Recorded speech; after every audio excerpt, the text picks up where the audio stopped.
পৃথিবীতে যেই কয়টা মিথ্যা বাক্য আছে তার মধ্যে একটি হলো money can not by happiness.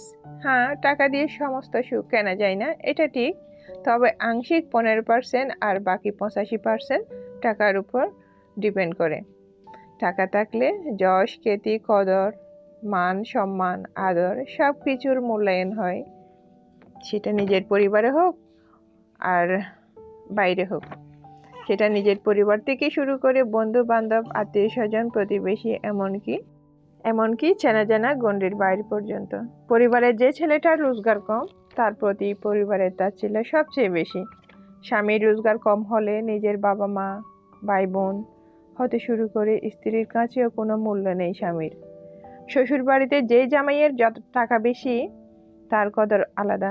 শুধু শ্বশুর বাড়ি কেন, নিজের পরিবারেও যে ছেলেটা কিংবা মেয়েটার রোজগার বেশি, পরিবারে সবাই তাকে যথেষ্ট সম্মান করে। টাকা দিয়ে সমস্ত সুখ কেনা যায় না, এটা ঠিক। তবে এইসব নীতিবাক্য যারা বলে থাকেন তারা কখনোই উপলব্ধি করতে পারেননি টাকার কষ্ট। পৃথিবীর ভয়াবহ সব কষ্টগুলোর মধ্যে এটি হচ্ছে একটি। অসুস্থ সন্তানের চিকিৎসা যখন টাকার অভাবে থেমে থাকে, বা বৃদ্ধ বাবা মাকে অর্থের অভাবে সঠিক চিকিৎসা দিতে যখন সন্তান ব্যর্থ হয়, তখন শুধু তারাই জানে টাকার অভাব কি। টাকার অভাবে যখন সন্তানের চাহিদাগুলো পূরণ করতে ব্যর্থ হয় মা বাবা, সন্তানের জন্য মাছ, মাংস কিংবা ফল কিনতে গিয়ে যখন দামের কথা শুনে হাত গুটিয়ে চলে আসতে হয়, সেই বাবা মা উপলব্ধি করতে পারে টাকার অভাব কি। প্রিয়তমার জন্য মন চাইলেও যখন একটা সাধারণ সুতির শাড়ি কিনতে গিয়েও হাত গুটিয়ে চলে আসতে হয়, এই ভেবে যে মাস শেষে একটু ডাল ভাতের বাজারের টাকা থাকবে তো, সেই স্বামী বুঝতে পারে টাকার অভাবের কষ্ট কতটা ভয়াবহ।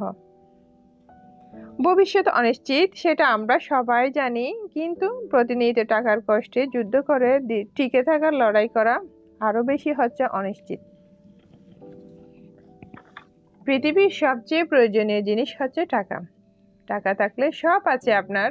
আর টাকা দিয়ে কেনা সবচেয়ে মূল্যবান জিনিসের নাম কি জানেন? সেটা হচ্ছে একতলা ভাত।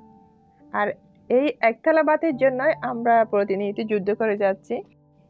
আর এই যুদ্ধ থাকবে যতদিন বেঁচে থাকবো, ততদিন মানুষ যতদিন বেঁচে থাকবে ঠিক ততদিনই এই যুদ্ধ চলবে। তো আমার আজকের কথাগুলো আপনাদের কেমন লেগেছে সেটা অবশ্যই কমেন্ট করে জানাবেন। তো যদি সেটা কারো জীবনের সাথে মিলে যায় তো সরি, এটা আমি এমনি মনে আসছে তাই বলছি, আপনাদের সাথে শেয়ার করছি।